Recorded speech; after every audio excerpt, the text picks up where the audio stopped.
नमस्कार, आप देख रहे हैं सवाल तो बनता है। मैं हूं सौरभ शर्मा। सवाल तो बनता है में आज हमारे साथ जो मेहमान हैं उनसे यूं तो आपकी रोजाना मुलाकात टीवी के जरिए हो जाया करती है, लेकिन पिछले कुछ अरसे से यूं कहिए कि वो कुछ दूरी बनाकर रख रहे हैं। कुछ ऐसा है कि आप उन्हें देख नहीं पा रहे थे। अब इसकी क्या वजह है ये तो वो खुद आपको बताएंगे, लेकिन यह जरूर है कि उनके बोलने की कला, विरोधियों पर उनका तंज कसने का अंदाज, यूं कहा जाता है कि ये जिस किस्म से अपने विरोधियों पर मार करते हैं तो वो पानी भी नहीं मांगते, और ऐसी महारत चंद को हासिल होती है। मैं बात कर रहा हूं डॉक्टर संबित पात्रा की, भारतीय जनता पार्टी के राष्ट्रीय प्रवक्ता। डॉक्टर साहब, बहुत स्वागत है आपका हमारे इस खास प्रोग्राम में।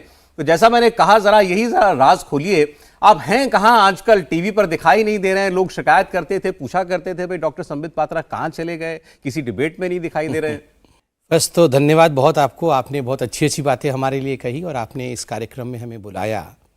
संगठन के काम में व्यस्त था, अभी भी व्यस्त हूँ, तो स्वाभाविक रूप से संगठन सर्वोपरि, तो संगठन जहाँ लगाती है हमें वहीं लगना पड़ता है। और आज आपके सामने टीवी पर हूँ, आप जो सवाल पूछेंगे उसका जवाब देंगे और विपक्षियों को आड़े हाथ भी लेंगे। तो संगठन के काम में लगे वो महारत तो कहीं नहीं गई ना? मतलब राहुल गांधी जो आपके फेवरेट टॉपिक हैं, या अरविंद केजरीवाल पर जिस किस्म से आप वार किया करते हैं, क्योंकि दोनों आजकल बहुत चर्चा में हैं। ये स्वाभाविक रूप से चर्चा गलत कारणों से है। राहुल गांधी आज चर्चा में है क्योंकि देश के बाहर विदेशी भूमि में जाकर देश के विरोध में जिस प्रकार का अनर्गल वो वार्तालाप कर रहे हैं, हम सब देख रहे हैं, तो स्वाभाविक है वो चर्चा में रहेंगे। और जहाँ तक अरविंद केजरीवाल जी का सवाल है, देश में ड्रामा करने का अगर ठेका, अगर टेंडर किसी ने लिया हुआ है तो वो अरविंद केजरीवाल जी ने लिया हुआ है, तो वो भी चर्चा में रहेंगे। मगर दोनों पे आक्रमण हम अवश्य करेंगे। अब मुझे यकीन हो गया कि ये वही डॉक्टर संबित पात्रा हैं जो कि चंद हफ्ते पहले तक टीवी पर आते थे। अब मैं शुरुआत करता हूं आज ही के दिन जो आपने दोनों व्यक्तियों के लिए कहा। मैं पहले राहुल गांधी की बात करता हूं। आपने राहुल गांधी को कहा मीर जाफर। मीर जाफर हमारे देश में किसी गद्दार को कहा जाता है, देशद्रोही को कहा जाता है। आप राहुल गांधी को देशद्रोही कह रहे हैं। देखिए सौरभ जी, यूँ तो आप भी मुस्कुरा करके मेरा अभिनंदन कर रहे हैं और मैं भी मुस्कुराते हुए ये इंटरव्यू दे रहा हूँ, क्योंकि ये कर्टियस होता है। मगर ये विषय इतना गंभीर है कि मुझे लगता है ये मुस्कुराने का विषय ही नहीं है। मीर जाफर, राहुल गांधी, गद्दार, देशद्रोही, आप सोच के देखिए आखिर ये कहना क्यों पड़ा। राहुल गांधी हिंदुस्तान के एक माननीय, कोट अनकोट ऑनरेबल माननीय सांसद हैं। वो कोई साधारण व्यक्ति नहीं है। आप और हम साधारण व्यक्ति हो सकते हैं, आप एक एंकर हैं, मैं एक सिर्फ प्रवक्ता हूं, एक कार्यकर्ता हूं, मगर वो सदन में बैठने वाले एक सांसद है।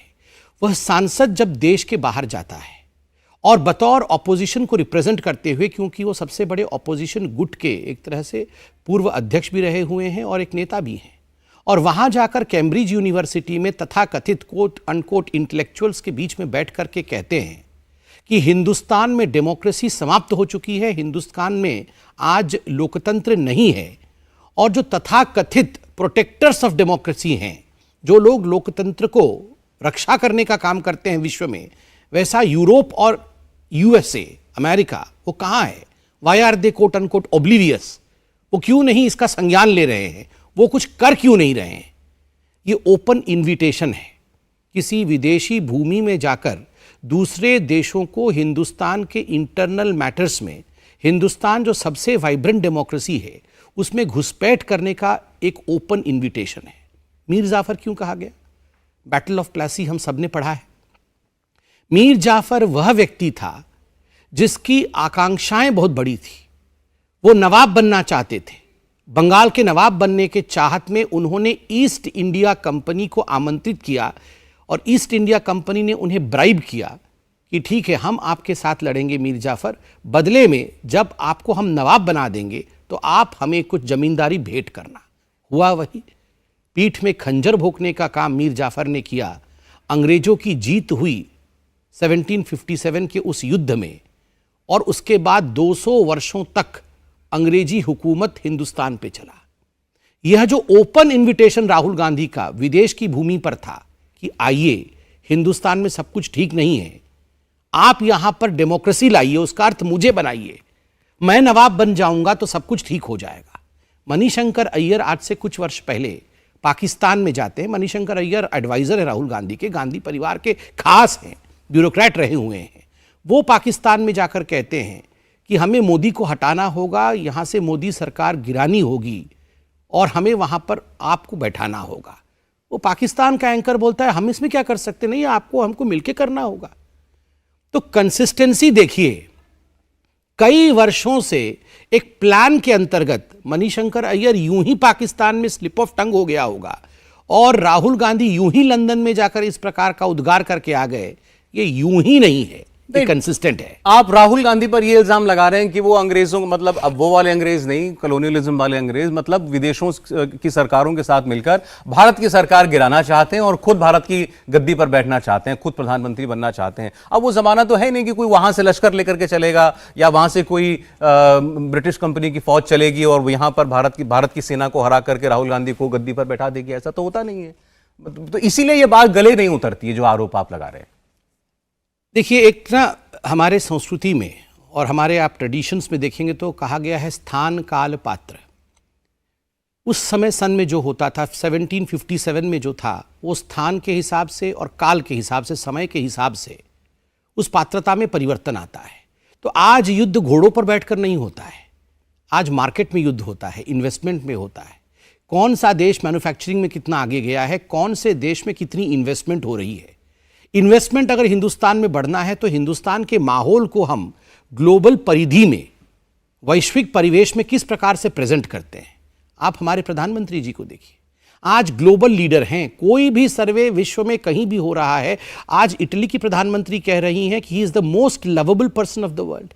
आज पूरा विश्व कह रहा है कि अगर यूक्रेन और रशिया के बीच में युद्ध को कोई युद्ध विराम की तरफ ले सकता है, विश्व में कोई शांति स्थापित कर सकता है, तो उस व्यक्ति का नाम नरेंद्र मोदी है। आज IMF मॉनिटरी फंड जो है वो कह रहा है कि इंडिया ब्राइट स्पॉट है, नरेंद्र मोदी जी ने कमाल कर दिया। मगर आप लंदन में जाकर कहते हैं कि इंडिया में डिस्कॉर्ड है, वहां डेमोक्रेसी नहीं है, यहां सब कुछ खत्म हो चुका है, इंडिया खत्म हो चुका है, इंडिया टूट चुका है। You are discouraging the manufacturers. आप इन्वेस्टर्स को आने नहीं देना चाहते। यही तो युद्ध है आज। आज फाइनेंशियल मार्केट में ईस्ट इंडिया कंपनी लड़ती है, कोई बैटल ऑफ प्लासी नहीं होता है, वो बैटल ऑफ फाइनेंसेस होता है। तो स्वाभाविक रूप से आज का मीर जाफर वो भारत को बदनाम करेंगे, भारत को डिस्क्रेडिट करेंगे, लोग यहां आने से कतराएंगे। एक नरेटिव होता है। और देखिए, बार बार जब कहा जाता है कि India is the rape capital, आपने जाके विदेश में, राहुल गांधी जी ने विदेश में कहा India is the rape capital. Rahul Gandhi ji ने अभी लंदन में कहा कि यहां जो इंस्टीट्यूशंस हैं वो कॉम्प्रोमाइज्ड हो गई हैं, जुडिशरी कॉम्प्रोमाइज्ड हो गया है, वो कॉन्स्ट्रेन्ड है। उन्होंने कहा मीडिया आज कॉम्प्रोमाइज्ड है।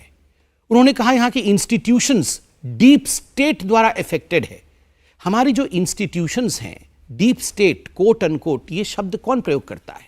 चाइना में ISI के लिए विश्व में अगर डिस्कशन होता है तो डीप स्टेट का इस्तेमाल किया जाता है। आज आप देखिए, राहुल गांधी जी वर्ल्ड फोरम में बहुत चुपके से इस शब्द को, भारतीय जनता पार्टी, RSS और इंडिया के लिए इस शब्द को वो कहीं ना कहीं प्लांट करने का काम कर रहे हैं। देखिए, एक बहुत बड़ी ताकत राहुल गांधी जी के पीछे, उनकी कोचिंग, उनको ट्यूशन देना, किन शब्दों का प्रयोग करना है, क्या कहना है, ये इतने आसानी से और हल्के से कौन दे रहा है कोचिंग? है, बहुत सारी फोर्सेस हैं, बहुत सारी ताकतें हैं। आपको क्या लगता है आज इंडिया ब्रिटेन को पछाड़ करके अगर वैश्विक स्तर पर 5th बेस्ट इकोनॉमी बन के उभर रहा है, बाकी देश इंडिया की तरफ देख रहे हैं, ब्राइट स्पॉट बन के इंडिया उभर रहा है। और मैं तो कहूंगा नरेंद्र मोदी जी ने जो किया है, आप देखिएगा एक दिन विश्व में पढ़ाया जाएगा। कोरोना के इतने बड़े वार को सहने के बाद विश्व में जिस प्रकार की मंदी आई, भारत को वहां से उबार के ले जाना, 2 वैक्सीन बना करके विश्व हंस रही थी कि ये हिंदुस्तान नहीं सकेगा, 135 करोड़ लोग, कहां से इतने लोगों को वैक्सीनेशन करा पाना, सभी को वैक्सीनेशन करा देना। और ये सारी चीजों में आपको क्या लगता है कोई ताकत ऐसा नहीं होगा बाहर जिसको लगता होगा अरे मेरा मार्केट लुट जाएगा, मेरे को मार्केट चाहिए, ये कहां से आगे बढ़ रहा है, ये तो वैश्विक शक्ति बन जाएगा, इसको रोकने की आवश्यकता है। तो वो मीर जाफर हिंदुस्तान में ढूंढता है। याद रखिए, जब बंगाल में उनको लगा ईस्ट इंडिया कंपनी को हमें यहां से किसी भी कीमत पर बंगाल के शासक को हटाना है और अपने आदमी को बैठाना है ताकि हमें 24 परगना जमीन मिल सके वहां पर और हम अपनी हुकूमत स्थापित करें, तो उन्होंने मीर जाफर से संपर्क किया। तो तो स्वाभाविक है। कुछ देखिए, आप जो आरोप लगा रहे हैं बड़ा गंभीर आरोप है। आप ये कह रहे हैं कि राहुल गांधी सत्ता पाने के लिए विदेशी ताकतों का हथियार बन रहे हैं, या तो वो विदेशी ताकतों का सहारा ले रहे हैं या विदेशी ताकतों के हाथ में खेल रहे हैं। बिल्कुल, ये आरोप आप लगा रहे हैं। दोनों हैं, ये सिम्बायोटिक है। कुछ विदेशी ताकतें भी ऐसी हैं, उनके भी यहां कोवर्ट फोर्सेस हैं।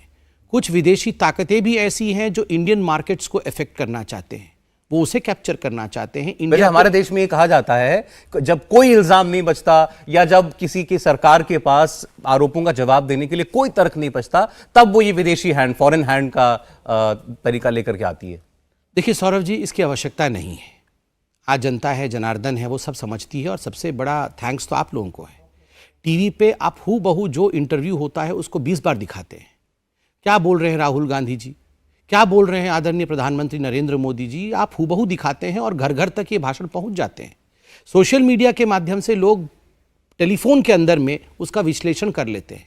जब राहुल गांधी जाके कहते हैं कि हिंदुस्तान में लोकतंत्र समाप्त हो गया, there is no democracy left in India, और ये बाकी देश क्या कर रहे हैं, वो इसका संज्ञान नहीं क्यों ले रहे हैं, तो जनता क्या समझे? अच्छा, ये सवाल हमने न जाने कितने कांग्रेस के नेताओं से ये सवाल पूछा कि राहुल गांधी ने ऐसा कहा, कोट अनकोट उनके सामने हिंदी में ट्रांसलेट करके भी पूछा। उन्होंने कहा बताइए इसमें राहुल गांधी ये कहां कह रहे हैं कि आओ हमारी मदद करो या आओ भारत में इंटरवीन करो। ये तो उन्होंने नहीं कहा। उन्होंने ये कहा कि वो लोग संज्ञान नहीं ले रहे हैं। इसका मतलब ये थोड़ी है कि आइए भारत में कुछ इंटरफेयर करिए। हम इतने मूर्ख तो नहीं है। क्या राहुल गांधी जी को ये कहने की आवश्यकता है? जब उन्होंने स्पष्ट रूप से कह दिया कि हिंदुस्तान में suddenly democracy has disappeared and the so-called forces which call themselves as protectors of democracy, US and UK, ये oblivious क्यों है, ये चुप क्यों है, ये ऐसे नादान बन के क्यों बैठे हुए हैं? इनको कुछ करना चाहिए। और क्या कहेंगे? अच्छा, इसके अगले दिन उन्होंने फिर एक कार्यक्रम में ये कह दिया कि नहीं, हमारे आंतरिक मामला है, इसको हम लोग खुद निपटेंगे। और तो जयराम रमेश जी ने शाम को ट्यूशन किया होगा ना कि थोड़ा ज्यादा हो गया। अब वहां से ये तो राहुल गांधी जी उस दिन आप लोगों के सामने बैठ करके माइक में कह रहे थे unfortunately I am an MP. ऐसा विश्व में मैंने कहीं नहीं देखा है कि चलते हुए प्रेस कॉन्फ्रेंस के बीच में ट्यूटर करना पड़े। ये तो राहुल गांधी जी हैं। पूरे कैमरे के सामने जो व्यक्ति देश का भविष्य बनना चाहता है उसको कहना पड़ रहा है कि unfortunately I am an MP. ये मत बोलिए, ये तो बहुत गड़बड़ हो जाएगी। आपको जोक बताएंगे क्या? Already he is a joke. बताने की क्या आवश्यकता है? तो उस समय भी जब उन्होंने बाकी देशों का आह्वान कर दिया कि आप आइए, वाई आर यू ओब्लिवियस, तो शाम को जयराम रमेश जी ने फोन किया होगा, राहुल जी आपने थोड़ा ज्यादा कर दिया है, थोड़ा इसका आप रफू करिए। तो थोड़ा रफू करने की कोशिश किए। देखिए, रफू करने से होगा नहीं। अब इतना रफू हो चुका है कि कुछ रफू होना बाकी। अब आपने आज कहा कि माफी तो राहुल जी को मांगनी ही पड़ेगी। कैसे मंगवा लेंगे माफी? वो तो साफ मना कर चुके हैं, माफी का सवाल ही नहीं, उनकी पार्टी ने कह दिया है। देखिए, माफी शब्दों से नहीं होता है। आप याद करिए, भारतीय जनता पार्टी जनता की पार्टी है, जनार्दन की पार्टी है। हम उनकी आवाज को यहां रखते हैं। 2019 में माननीय प्रधानमंत्री जी के लिए जिन शब्दों का प्रयोग राहुल गांधी जी ने बार बार राफेल को लेकर किया था, उस समय भी भारतीय जनता पार्टी ने कहा था दूध का दूध और पानी का पानी करेंगे और माफी तो मंगवाएंगे। सुप्रीम कोर्ट में, देश के सर्वोच्च न्यायालय में खड़े होकर राहुल गांधी जी की तरफ से अभिषेक मनु सिंघवी उनके वकील थे, उन्होंने शब्दों का प्रयोग किया था कि we regret, Rahul Gandhi regrets for having used the word, Rahul Gandhi माफी मांगते हैं। तो उस समय के चीफ जस्टिस ने कहा था केवल शब्दों से माफी मांगने से नहीं होगा, लिखित एफिडेविट में हस्ताक्षर करके माफी मांगे राहुल गांधी। तो राहुल गांधी जी को 3 पेज का, मुझे वो पेज भी याद है, 3 पेज का एफिडेविट था, आप निकलवाइए अपने आर्काइव से। 3 पेज के एफिडेविट में राहुल गांधी जी को डिटेल्ड माफी मांगनी पड़ी थी। एक तरह से कान पकड़ के माफी मांगनी पड़ी थी कि हाँ मैंने झूठ बोला था, ऐसा नहीं है। वो तो सुप्रीम कोर्ट को उन्होंने घसीट लिया था ना, उन्होंने क्योंकि सुप्रीम कोर्ट का हवाला दे दिया था चौकीदार चोर है वाले मामले में कि भाई राफेल के मामले में सुप्रीम कोर्ट ने भी ऐसा ऐसा कहा है, इसलिए उनको माफी मांगनी पड़ी। देखिए, सुप्रीम कोर्ट को घसीटा था उस समय तो माफी मांगनी पड़ी। अभी तो भारत माता को घसीट लिया है, अभी तो देश को घसीट लिया है, कैसे नहीं मांगना पड़ेगा। और देखिए, उस समय चीफ जस्टिस ऑफ इंडिया ने माफी मंगवाया, और मैं बताता हूं इस समय जनता जनार्दन माफी मंगवाएगी। देश की जनता ही तो चीफ है, और कौन है चीफ है इस देश में? इस देश की जनता चीफ है और इस देश की जनता माफी मंगवाएगी, आप देख लीजिए। अरे आप जो उदाहरण देते हैं ये जरा समझ में नहीं आते कभी कभी कि शहजादा नवाब बनना चाहता है, मतलब शहजादा राहुल गांधी अब वो नवाब बनना चाहता है, मतलब वो मीर जाफर नवाब बनना चाहते थे ना। अच्छा, मीर जाफर नवाब बनना चाहते थे और उसके एवज में वो ईस्ट इंडिया कंपनी लेकर आए ताकि खंजर से भोंका जा सके जो शासक था बंगाल को, और ईस्ट इंडिया कंपनी इनको नवाब बना दे, मीर जाफर को, ये जो बाद में हुआ भी, और 24 परगना भेंट किया गया। तो ये देश के नवाब बनने के लिए कर रहे हैं। और आपको क्या लग रहा है? नहीं, आप बताइए, मैं यहाँ स्पष्ट रूप से, आप थोड़ा बुरा मत मानिएगा, ये राहुल गांधी, सोनिया गांधी, प्रियंका गांधी कभी मिलते होंगे, चाहे नाश्ते पर कभी मिलते, अलग अलग घरों में रहते हैं, कभी कभी तो मिलते ही होंगे। जब मिलते होंगे तो क्या चिंता करते होंगे? अरे देश में बहुत गरीब हैं, इनके लिए घर कैसे बनाऊं? सोनिया जी ऐसे खड़ी होंगी, मैं बहुत परेशान हूँ, इनको घर नहीं मिल रहा है। और राहुल जी बोलते हैं यार सबके लिए टॉयलेट कैसे होगा, मुझे तो बहुत चिंता है, गैस सिलेंडर सबको देना है। प्रियंका जी बोलती होंगी ऐसा होता होगा। ये सब चिंता करते होंगे हम शासन में कैसे आएंगे। सोनिया जी बोलती होंगी अरे तुम दोनों कब सेटल होगे, मैं चिंता से एकदम परेशान हूँ, तुम दोनों सेटल कब होगे? अभी तक तो राजीव जी भी सेटल हो गए थे, सब, मैं भी सेटल हो गई, सब सेटल हो गए थे परिवार के लोग, तुम दोनों सेटल ही नहीं हो पा रहे हो। ये राहुल बाबा कब सेटल होंगे? सारी चिंता परिवार की राहुल गांधी के सेटलमेंट को लेकर है, वो सेटल ही नहीं हो पा रहे हैं। और ये आपको क्या लग रहा है, ये देश की चिंता करके ये सब हो रहा है? ये नवाब बनने की ही चिंता है। कैसे करके शहजादा नवाब बनेगा? आखिर कब तक शहजादा रहेगा? उम्र भी तो ढलती है ना, आखिर कब तक शहजादे रहेंगे? तो नवाब बनने की प्रक्रिया के लिए ये सारा कुछ हो रहा है, मगर होगा कुछ नहीं। ममता बनर्जी तो ये कह रही हैं कि सोनिया जी से ज्यादा चिंता आप लोग करते हैं राहुल गांधी की, आप लोग राहुल गांधी को हीरो बना रहे हैं। उन्होंने तो ये कहा कि नरेंद्र मोदी की सबसे बड़ी टीआरपी राहुल गांधी है, इसीलिए राहुल राहुल हो रहा है इतना। माफी मंगवाने वाले जो ये बात है सारी, पार्लियामेंट में माफी मांगने का शोर जो हो रहा है, ये नरेंद्र मोदी जानबूझ के करवा रहे हैं। नहीं, मुझे तो पूरे हर जगह कंफ्यूजन ही दिख रहा है। आप तो सही बोल रहे हैं। ममता बनर्जी आज कुछ कहती है, फिर अचानक एक दिन ममता बनर्जी सोनिया जी और राहुल जी से मिलने के लिए उनके घर चली जाती है, फूल लेके जाती है, उस समय फिर कुछ और कहती हैं। तो पूरे ऑपोजिशन में आप देखिए लीडरशिप को लेकर ऐसा, उस पर मैं आता हूं बाद में। बात लीडरशिप की नहीं है, सवाल इस बात का है कि आप भी चाहते हैं कि राहुल गांधी नाम गूंजता रहे लोगों के मन में, लोगों के मन में से उतरने नहीं चाहिए राहुल गांधी की, एक निरंतर तुलना चलती रहे, नरेंद्र मोदी राहुल गांधी। लोग कंपेयर, वोट जब दबाने जाएं मन में दो ही नाम रहे, मैं वोट राहुल गांधी के लिए कर रहा हूं या नरेंद्र मोदी के लिए कर रहा हूं, ये कंपैरिजन करते रहे। तो फिर डेमोक्रेसी खत्म कहां हुई? नहीं, मैं बता रहा हूं, अगर हम चाहते हैं कि राहुल गांधी बरकरार रहें, और मैं तो उनके लिए प्रार्थना करता हूं वो सलामत रहें, हमेशा सलामत रहें, और 125 वर्ष की उनकी आयु हो, वो हमेशा रहें हमारे बीच में, और इसी प्रकार से वो मैदान जंग में रहें, तो इसमें क्या बुराई है? यही तो डेमोक्रेसी है। वो बोलते हैं मर जा मोदी, मोदी की कब्र खुदेगी, हम बोल रहे हैं 125 वर्ष राहुल गांधी रहे, वो एसेट हैं, तो क्या बुराई है? ये एसेट है, ये बोल रही है ममता बनर्जी तो कि वो आपके लिए एसेट है। तो कांग्रेस से पूछिए वो कांग्रेस के लिए एसेट है कि नहीं है? कांग्रेस के लिए एसेट है या नहीं है? आप ये कांग्रेस पार्टी के प्रवक्ता को अगली बार जब इस सवाल तो बनता है में बुलाइएगा, आप उनसे पूछिए। कांग्रेस वाले तो बोलेंगे एसेट हैं, तो फिर सबकी तरफ से वो एसेट हैं, तो क्या बुराई है? आपके लिए क्यों है एसेट? अच्छा बताइए। नहीं, क्योंकि डेमोक्रेसी वाइब्रेंट होना चाहिए हमेशा। हमेशा एक वाइब्रेंट डेमोक्रेसी में एक लीडर ऑफ अपोजिशन होना चाहिए, और उसके बीच और हमारे बीच में तर्क वितर्क, डिस्कशन, डिबेट्स होते रहने चाहिए। इसलिए हमें मानना है कि अगर वो तर्क कर रहे हैं, डिस्कशन कर रहे हैं, डिबेट कर रहे हैं, उसके लिए अलाउड हैं, किंतु देश के बाहर जाके देश के विरोध में ना बोले। नहीं, राहुल गांधी के तर्कों से आपको फायदा होता है कि नहीं होता? वो जनता जनार्दन बताएगी। आपसे पूछना चाहता हूं। नहीं, मुझे लगता है कि जनता जनार्दन राहुल गांधी जी को पहचानती है, और बुरा मत मानिएगा, मैं तो जनता की भाषा में ही जवाब देता हूं। ये मिसाइल लॉन्च नहीं हो पाएगा, फ्यूल नहीं है इसमें साहब। ये जो राहुल गांधी नामक मिसाइल को हर चौथे महीने वो लॉन्च करने की कोशिश करते हैं, कभी श्रीहरिकोटा में लेके खड़ा करते हैं, तो कभी चांदीपुर में लेके खड़ा करते हैं कि यहाँ से वो लॉन्च हो जाएंगे और चांद में चले जाएंगे, नहीं होगा। वो 4000 किलोमीटर की जो पदयात्रा करी है अभी, उसमें बता रहे हैं बहुत तेल भर गया है। वो जो 4000 किलोमीटर या 1000 किलोमीटर जिसकी भी पदयात्रा उन्होंने की, उसके बाद उन्होंने, मैं तो समझ नहीं पाता हूँ, उसके बाद जो प्रेस कॉन्फ्रेंस किया, उन्होंने कहा कि भारत बड़ा अच्छा है, यहाँ पे सब कुछ अच्छा है, लोग बड़े खुश हैं। फिर उसके बाद तुरंत क्लीन शेव्ड होके, कोट वोट पहन के, तपस्वी पद छोड़ के वो लंदन गए और बोले सब कुछ खत्म हो गया भारत में, यहाँ पर तो सब कुछ एकदम लुटिया डूब गई है। तो कभी बोलते हैं मैं तो भारत यात्रा में देखा भारत बड़ा सब कुछ सही चल रहा है, देश तो अच्छा ही है वो कहते हैं। अच्छा। उस देश को ही तो बर्बाद करने पर आप तुले हैं, ये उनका कहना है। नहीं, तो वो कहेंगे क्या? और कैसे बर्बाद कर दिया? डेमोक्रेसी खत्म हो गई। देखिए अब कैसे खंजर लेके डेमोक्रेसी बनाएंगे क्या? मारेंगे क्या हम लोगों को?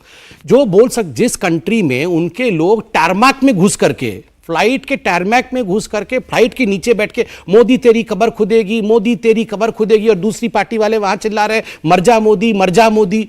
और कैसा डेमोक्रेसी चाहिए सौरभ जी? मतलब चाकू लेके हम लोग को गोदेंगे आके, कि आप तुमको तो बस मारेंगे तभी जाके डेमोक्रेसी बचेगी। अरे प्रधानमंत्री के लिए किसी भी देश में ऐसे शब्द कहते हैं आप लोग बड़े श्रूड पॉलिटिशियन हैं, ये तो विक्टिम कार्ड खेलना आप लोगों को आता है। बोल दिया किसी कार्यकर्ता ने, बोल दिया कोई छोटा कार्यकर्ता, किसी ने नारा लगा दिया, रणदीप सुरजेवाला वहां बैठे थे, उन्होंने उसको चुप भी करा दिया। तो फिर आप ऐसे नारा लगाते क्यों है? अगर हम मौत का सौदागर तो छोटे कार्यकर्ता ने नहीं बोला था। मोदी को 10 सिर वाला रावण अभी बोला था कुछ दिन पहले, वो तो किसी छोटे कार्यकर्ता ने नहीं बोला था। और आप ऐसे बोलेंगे तो हम इसका जवाब भी नहीं देंगे, हम एकदम बोलेंगे हाँ ठीक है, खड़गे जी ने बोल दिया, कोई बात नहीं, ओहो सोनिया जी ने बोल दिया, चलो हम इसका संज्ञान नहीं लेंगे। हम राजनीतिक पार्टी हैं। आप अगर देश के प्रधानमंत्री के ऊपर इस प्रकार का आक्षेप लगाएंगे, गंदी भाषा का प्रयोग करेंगे, तो हम इस पर रिएक्ट भी नहीं करें। दिस इज नॉट डेमोक्रेसी, ये डेमोक्रेसी नहीं है। डिबेट होगा, डिस्कशन होगा, और कितनी डेमोक्रेसी चाहिए? मतलब आप गाली पे गाली दे, रावण कह दे मोदी जी को, कॉकरोच कह दे मोदी जी को, इंसेक्ट कह दे मोदी जी को, वायरस कह दे मोदी जी को, देश के वैक्सीन के ऊपर आप कमेंट कर दे कि ये देश का वैक्सीन नहीं है तो मोदी का वैक्सीन है, और उसके बाद इनको और डेमोक्रेसी चाहिए? कैसी डेमोक्रेसी चाहिए? आप क्रिटिसिज्म नहीं झेल पाते वो कहते हैं, इसीलिए ये सारी दिक्कत है। आप कोई इंस्टीट्यूशन आपने बाकी नहीं रखा, इलेक्शन कमीशन से लेकर जुडिशरी तक की वो बात करते हैं। एजेंसियां आपकी सारे विरोधियों के ऊपर आप लोगों ने उनको वार करने के लिए छोड़ा हुआ है। कोई आपको क्रिटिसाइज कर दे, जैसे बीबीसी ने एक डॉक्यूमेंट्री बनाई थी, बीबीसी के ऊपर रेड करा दो। देखिए सौरभ जी, पहली बात तो है आप लोग एक जिम्मेदार न्यूज़ चैनल है, और इस चैनल के डिबेट को भी मैं बहुत पसंद करता हूं, क्योंकि यहाँ चिल्लाना नहीं होता है। आप याद करिए, दशकों से आप लोगों ने डिबेट किया है और शोर मचाया इस विषय को लेकर के, आपने ही नहीं सभी चैनलों ने, कि ये नेता आखिर कब तक भ्रष्टाचार करते रहेंगे, इन पे एक्शन क्यों नहीं होता है, ये इतने एंटाइटल्ड क्यों है कि ये कुछ भी कर लेंगे और इन पे एक्शन नहीं होगा, ये सीबीआई पिंजरे की तोता है, ये ईडी इनकी बात मानती है, कुछ नहीं करती है नेताओं का। और आप लोगों ने जॉब फॉर लैंड स्कैम इत्यादि इत्यादि न जाने कितने स्कैम्स आप लोगों ने दिखाए। आज इस देश में इन स्कैम्स के बदले में अकाउंटेबिलिटी, आपने अगर जनता का पैसा खाया है, मारा है, भ्रष्टाचार किया है, तो इन्वेस्टिगेशन होगा, एक फेयर हियरिंग आपको मिलेगी, कोर्ट तक विषय जाएगा और आपको जवाब देना पड़ेगा, आपको छोड़ा नहीं जाएगा। यही फर्क है। उस समय आप ब्लेटेंटली, आप आंख बंद करके करप्शन करते थे और आपको लगता था तंत्र आपके साथ है। मोदी जी ने डे 1 में कहा, ना खाऊंगा ना खाने दूंगा, छोड़ा नहीं जाएगा। और इसमें हमें डिफेंसिव होने की कोई आवश्यकता नहीं है, बैकफुट पे आना ही नहीं है। इस पे बिल्कुल जनता को बोलना है, तुम्हारा पैसा खा रहा था, तुम्हारा पैसा निकाल के तुमको देना है। ठीक है, तो लालू यादव पे रेड होगी, आप डिफेंसिव नहीं होंगे। तेजस्वी यादव से पूछताछ होगी, डिफेंसिव नहीं होंगे। मनीष सिसोदिया, सचिंद्र जैन जेल जाएंगे, डिफेंसिव होने की कोई जरूरत नहीं है। फिर अडानी पे जांच क्यों नहीं होगी? किसने कहा? सुप्रीम कोर्ट नहीं, जेपीसी चिल्ला रहे हैं सब पार्लियामेंट के अंदर। आप देखिए सारे विषय, आपने जितने लालू जी का नाम लिया, आपने अभी मनीष जी का नाम लिया, सत्येंद्र जी का नाम आप भूल गए, मैंने लिया सत्येंद्र जैन जी का नाम लिया। कौन सा विषय कोर्ट में नहीं गया? हमने आर्बिट्रली किसी को पकड़ के टांग ला के बंद कर दिया? मैंने तो कहा ठीक है, आपने कार्रवाई करी। सब विषय कोर्ट में गया है, ये विषय भी कोर्ट में है। कोर्ट ने कुछ विषय पे रखा है अपने मत को, पूरी सुनवाई हो रही है। हमने कहा है, हमारे जो अटॉर्नी है उन्होंने कहा है, सरकार के अटॉर्नी ने कहा है कि हम जो कोर्ट कहेगी मानेंगे। कोई कोर्ट से बड़ा नहीं है, जो कोर्ट कहेगी मानेंगे। जेपीसी भी तो एक लेड अभी कोर्ट में केस मैकेनिज्म है ना, कोर्ट में अभी केस चल रहा है। कोर्ट जो कहेगी उसको माना जाएगा। पहले राहुल गांधी माफी मांगे, पार्लियामेंट को चलने दिया जाए, और राहुल गांधी ने जो अपमान देश का किया है विदेश के भूमि में जाकर, वो अलग मामला है। ये अलग मामला है। नहीं, पार्लियामेंट चलेगा। पार्लियामेंट के इतने बड़े नेता देश के विरोध में, ये मामले अलग अलग नहीं है। आप, there is a sequence to it. आपको पहले माफी मांगना पड़ेगा, उसके बाद हम, किसने कहा हम नहीं चाहते हैं कि हम नहीं सुने आपको? डिस्कशन होगा, डिबेट होगा हर विषय पे। मगर आप देश के विरोध में बाहर जाके इस प्रकार अनर्गल बोल के आएंगे, दूसरे देशों को इनवाइट करके आएंगे कि मेडल विद अस, और हम कुछ नहीं कहेंगे, तो ये आदत पड़ जाएगी। अब ये तो ऐसी बात होगी कि पहले ये होगा तो फिर हम ये करेंगे। देखिए सौरभजीत, ऑल ड्यू रिस्पेक्ट, इस देश का एक मर्यादा है और होना भी चाहिए। ये देश 135 करोड़ का देश है, कोई छोटा देश नहीं है। हर छठे व्यक्ति में एक व्यक्ति हिंदुस्तान में रहता है आज पूरे विश्व में। अगर उस देश के विषय में, विदेश की भूमि में एक यहाँ का नेता, एक सांसद जाके इस प्रकार की भाषा का प्रयोग करेगा, तो स्वाभाविक रूप से जब सदन बैठेगा तो पहला कर्तव्य सदन का है कि सदन इस पे क्लैरिटी उस सांसद से ले, और उसके बाद सदन बाकी विषयों पे डिबेट करे। क्योंकि इंडियन डेमोक्रेसी इज ओवर, इसको खत्म हो गया लोकतंत्र हिंदुस्तान से। अब हिंदुस्तान एक लोकतांत्रिक देश नहीं है। ये विषय को we can not take it line down. तो इस पर राहुल गांधी की माफी के बगैर पार्लियामेंट कोई और बिजनेस नहीं करेगी। देखिए, मैं पार्लियामेंटेरियन नहीं हूं, मैं इस पर डिबेट भी नहीं कर सकता हूं, और ये ब्रीच ऑफ ट्रस्ट होगा कि मैं पार्टी की तरफ से पार्लियामेंट कैसे फंक्शन करेगा मैं इस पर बताऊं। मैंने आपको एक ब्रॉड आउटले एक जनरल पब्लिक के रूप में दिया, जो पार्टी की सोच है उसके रूप में दिया। नहीं तो फिर चलिए, मैं फिर वैसे ही पूछ रहा हूं, पार्लियामेंटेरियन तो हम दोनों ही नहीं है, तो फिर जेपीसी से क्यों ये पार्टी को इतनी दिक्कत है? कोई दिक्कत नहीं है, किसी चीज से कोई दिक्कत नहीं है। कोर्ट में केस चल रहा है, कोर्ट उसमें संज्ञान ले चुकी है, कोर्ट जो आदेश देगी, अब कोर्ट से बड़ा तो कोई नहीं। कांग्रेस ये कह रही है, प्रधानमंत्री बोले, राहुल गांधी बोले 40 मिनट 42 मिनट, वो अडानी पर बोले, जेपीसी की मांग पर बोले, प्रधानमंत्री ने एक शब्द नहीं बोला अडानी के ऊपर। प्रधानमंत्री बोले तो ये बोले कि भाई आज नेहरू गांधी के वंशज जो हैं वो नेहरू जी का सरनेम क्यों नहीं लगाते, और उसके ऊपर प्रधानमंत्री को के खिलाफ प्रिविलेज मोशन दिया है कांग्रेस पार्टी ने कि इन्होंने सोनिया गांधी और राहुल गांधी का अपमान किया है। ये बात बिल्कुल नहीं। कोट अनकोट अंग्रेजी में एक शब्द होता है एंटाइटलमेंट। एंटाइटलमेंट के खिलाफ बोलना सदन में ये अपमान नहीं है, ये जागृति फैलाना है। आप देखिए, ये गांधी सरनेम और नेहरू सरनेम ये किसी व्यक्ति के विरोध में नहीं है। यह जो नेहरू गांधी सरनेम अपना लेते हैं, इसके पीछे का भाव एंटाइटलमेंट का है कि एक पर्टिकुलर सरनेम से किस प्रकार से हम अपने आप को एंटाइटल्ड महसूस करें। और याद रखिए, प्रधानमंत्री नरेंद्र मोदी जिस बैकग्राउंड से आके वो प्रधानमंत्री बने हैं, यह हिंदुस्तान के भविष्य के लिए भी और हिंदुस्तान के लोकतंत्र के लिए एक बहुत बड़ा मैं कहूंगा सबब है कि साधारण से साधारण व्यक्ति भी प्रधानमंत्री बन सकता है। मैं धन्यवाद करता हूं कि प्रधानमंत्री जी ने इस विषय को उठाया, प्रतिपादित किया सदन में कि नो एंटाइटलमेंट, ये एंटाइटलमेंट नहीं चलेगा जस्ट बिकॉज कि मैं राहुल गांधी हूं, मैं प्रियंका वाड्रा गांधी हूं।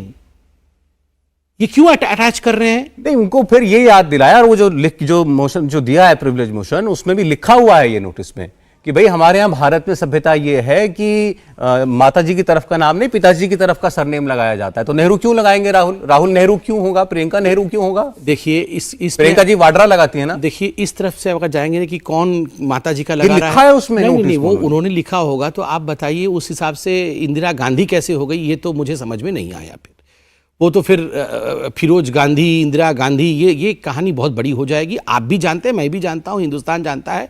I need not explain the hierarchy of the family. पूरे हायरार्की को समझाने की आवश्यकता नहीं है, और ना ही ये विषय फैमिली के हायरार्की और ट्री की है। यह विषय एंटाइटलमेंट का है कि अपने सरनेम को देखिए, आपके पास टैलेंट होना चाहिए शोकेस करने के लिए, सरनेम नहीं। हिंदुस्तान में वो समय चला गया जब आप सरनेम को शोकेस करके ठीक है देश के प्रधानमंत्री बनने के लिए एंटाइटल हो जाएं। Show your work. अब मैं आपसे पूछता हूं सवाल उस व्यक्ति का जो कहते हैं कि आप टैलेंट को कहां मार रहे हैं। आप टैलेंट को मार रहे हैं दिल्ली में। वो अरविंद केजरीवाल कहते हैं दुनिया के सबसे अच्छे शिक्षा मंत्री को आपने जेल में डाल दिया शराब के नाम पर, शराब घोटाले के नाम पर, मनीष सिसोदिया को। वैसे आपने सही कहा, टैलेंटेड तो हैं Arvind Kejriwal, talented in theatrics. पूरे विश्व में इस प्रकार के थिएटर के टैलेंट को हमने कभी देखा नहीं है।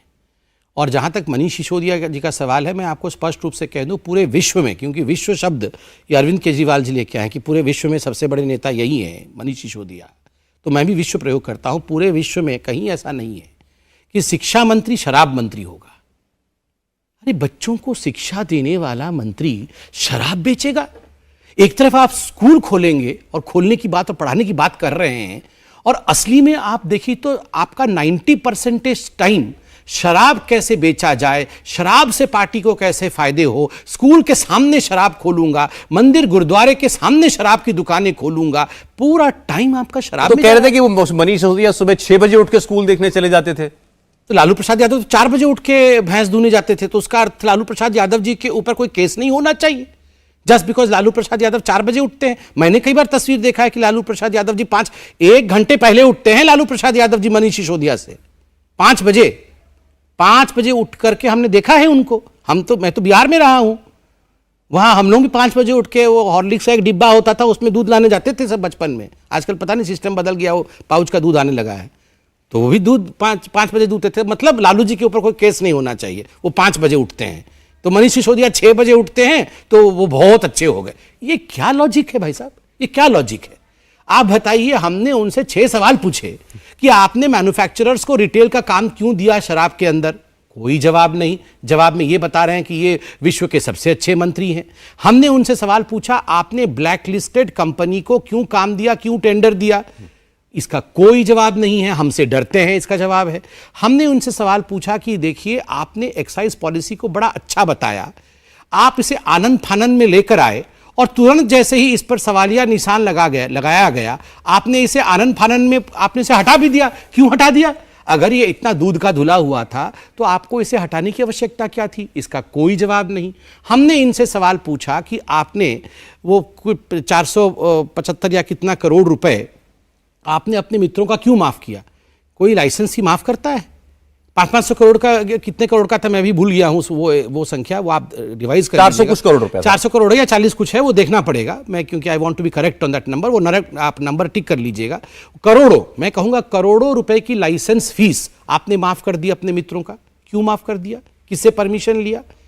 तो ये सवाल तो बनते हैं। ये सवाल अगर पूछे जाएंगे तो आप कहते हैं कि नहीं, मैं तो वर्ल्ड का सबसे अच्छा शिक्षा मंत्री हूं। भाई साहब, शिक्षा मंत्री के रूप में ये केस नहीं हुआ है, वो आप प्रूफ करिए जो भी हैं आप। आपके ऊपर शराब मंत्री होने के, आप दिल्ली को शराब में डुबो करके आप कमीशन, एक मैं भूल गया इसमें, पहले 2% कमीशन मिलता था, 12% कमीशन क्या 6% कमीशन आप बैकडोर से आप ब्लैक में ले रहे थे। सब ठीक है, सब कुछ ठीक है, सब कुछ ठीक। उन्होंने ये कहा है, नहीं आपने जेल में डाल दिया, वो कानूनी हमने नहीं डाला, कानून ने डाला है, कानून ने डाल दिया। अब कार्रवाई जो होगी वो होगी। कहते हैं सबके पीछे है आपका डर।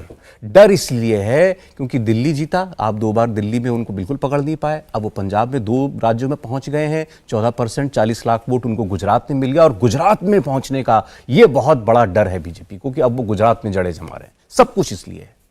देखिए, वो 2 राज्यों में होकर इतना कुछ कह सकते हैं, हम 18 राज्यों में हैं। हिंदुस्तान में दोबारा सरकार लेके नरेंद्र मोदी जी फिर से प्रधान सेवक बने, तो ये मंगल ग्रह के लोगों ने तो वोट नहीं किया होगा, हिंदुस्तान के ही लोगों ने वोट किया होगा। तो ये 1 राज्य 2 राज्य में आने के बाद इनके अहंकार की सीमा को देखिए। मतलब हम 2 राज्य में आ गए, अब हम भ्रष्टाचार करने का लाइसेंस हमें मिल गया है, हमें कोई नहीं छू सकता है। ये कहां, ये तो मतलब मैं तो कहूंगा राहुल गांधी जी के ऊपर निकले ये तो एंटाइटलमेंट में। आप याद करिए सौरभ जी, ये जब सब आए थे शपथ लेने पहली बार, एक ऑटो में 5 लटक के आए थे, आप याद करिए। मतलब कोई आगे अटक रहा था, कोई पीछे, क्या हमारे पास गाड़ी नहीं है जी, हमारे पास तो लैपटॉप भी नहीं है, पैसे ही नहीं आने के लिए, इसलिए एक ऑटो में हम 5 लटक के आए हैं, शपथ लेंगे, सब कुछ एकदम क्लीन कर देंगे। सारे लोग एक एक भ्रष्टाचार केस में आज निलंबित हो गए। खुद अरविंद केजरीवाल जी ने निलंबित किया है उनको। क्यों किया?